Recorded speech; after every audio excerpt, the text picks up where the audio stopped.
Obesidade na adolescência. Esse é o tema do nosso vídeo de hoje. Se você não é inscrito nesse canal, gostaria de convidar para se inscrever e também ativar a barra de notificações.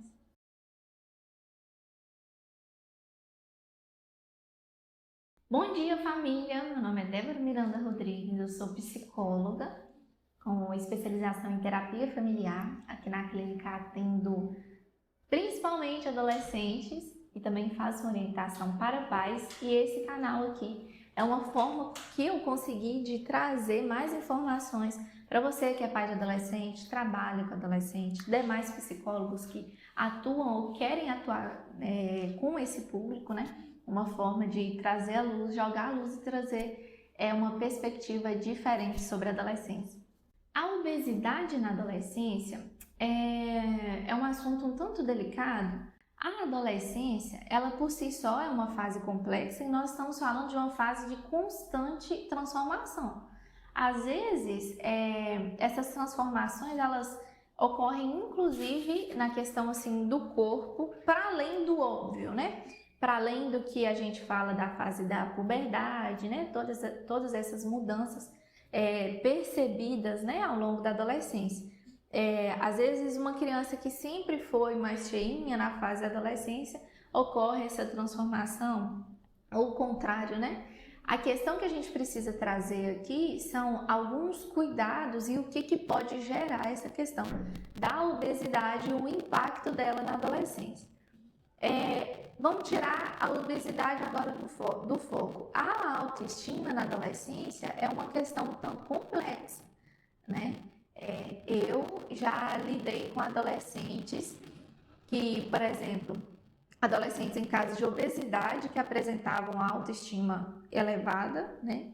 E adolescentes que não tinham e que tinham a baixa autoestima, sabe? Porque isso vai variar muito. O problema aqui que é interessante a gente trabalhar gosto de falar sempre que excessos tendem a esconder grandes faltas, né? Então, um adolescente, no caso de obesidade, nós estamos falando aqui de um excesso. O que é complexo a gente trabalhar, principalmente na sociedade de hoje? Vai parecer meio polêmico aqui o que eu tenho para dizer. A gente precisa entender que a obesidade, eu estou falando de obesidade, eu não estou falando de medidas, nós estamos falando de uma questão científica de saúde mesmo. A obesidade, ela não é algo esperado, nem um contexto ideal para qualquer que seja a fase do desenvolvimento humano, não somente na adolescência. Uma criança obesa, um bebê obeso, um adulto obeso, um idoso obeso, nós não estamos falando de uma questão de viabilidade. E, sinceramente, isso não diz sobre aceitação. Isso diz sobre uma questão de saúde, né? Saúde tanto psíquica, saúde mental, quanto a saúde física mesmo. Por quê?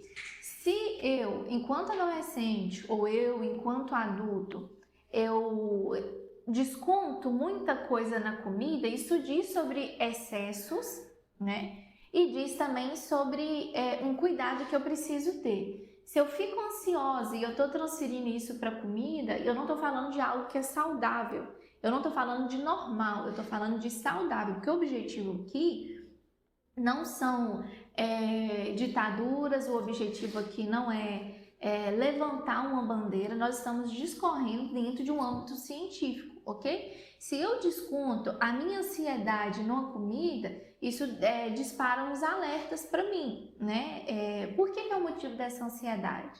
Eu preciso de uma terapia, eu preciso estudar mais sobre isso, por que eu como assim, quais que são os gatilhos, né?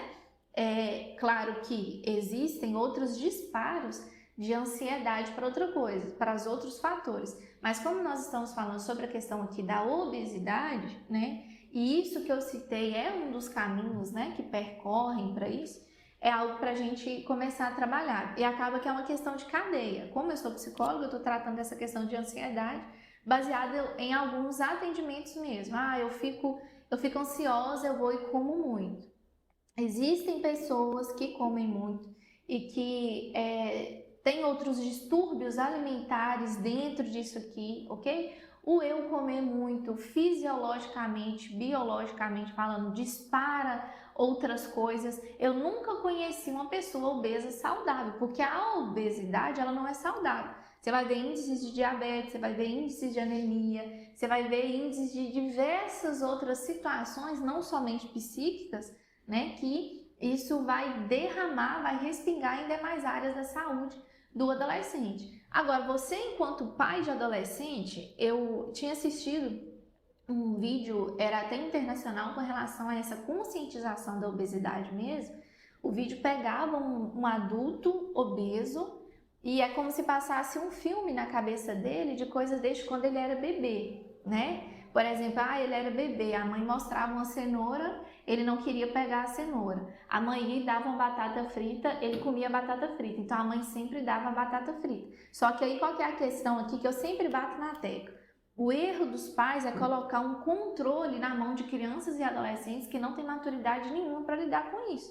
Eu tenho uma filha de 4 anos, ela não quer comer verdura, ela não quer comer legumes, ela não quer comer fruta, só que eu sou a responsável por ela, sabe? Se ela entra num caso de desnutrição, porque às vezes o caso de desnutrição, ele liga mais alertas do que um caso de obesidade. Nossa, a criança está subnutrida. E existe muito obeso com esse problema nutricional, porque a questão da obesidade não é só peso, de novo é o que eu falei, são as questões assim, fisiológicas como um todo, sabe?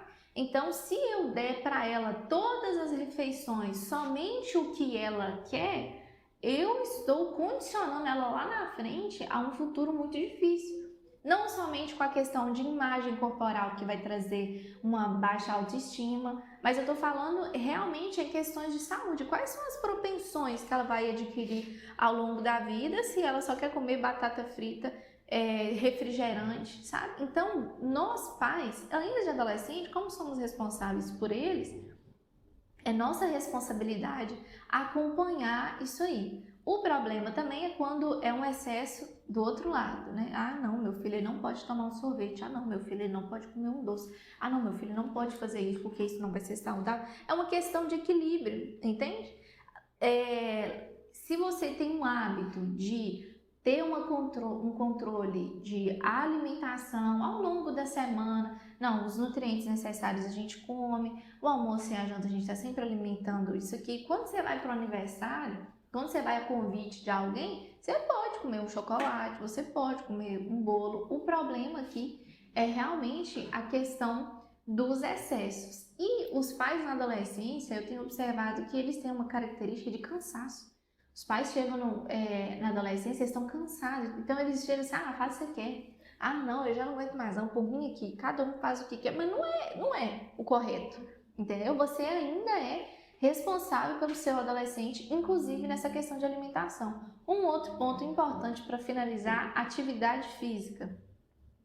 Eu atendo dezenas de adolescentes, eu consigo falar uns 3 que fazem atividade física.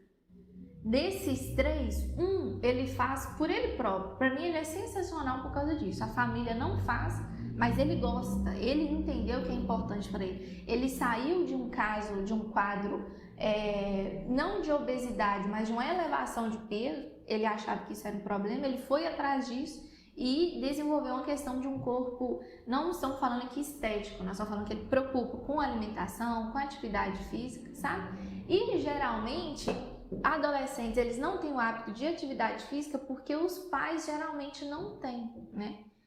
Se os pais, eles têm um hábito desde sempre, porque entendem que isso é importante, desde pequenos os filhos vão entender isso. Os filhos vão entender que, meu pai vai sair para correr, então vou andar de bicicleta. Meu pai está indo treinar, então vou...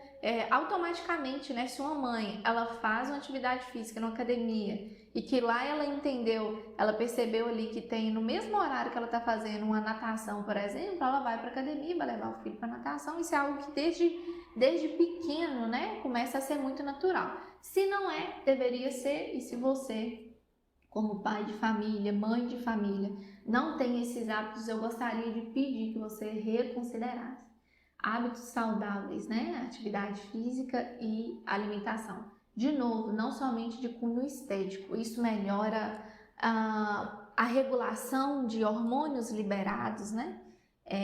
Hormônios responsáveis pela felicidade, pelo prazer, atividade física e alimentação saudável não é um luxo, né? É algo que é o básico necessário para o desenvolvimento humano. Eu espero que esse vídeo tenha ajudado você. Gostaria que você pudesse dar um like também no vídeo e compartilhar com mais pessoas. E lembre-se que juntos nós podemos vencer essa pior fase. Eu te espero no próximo vídeo.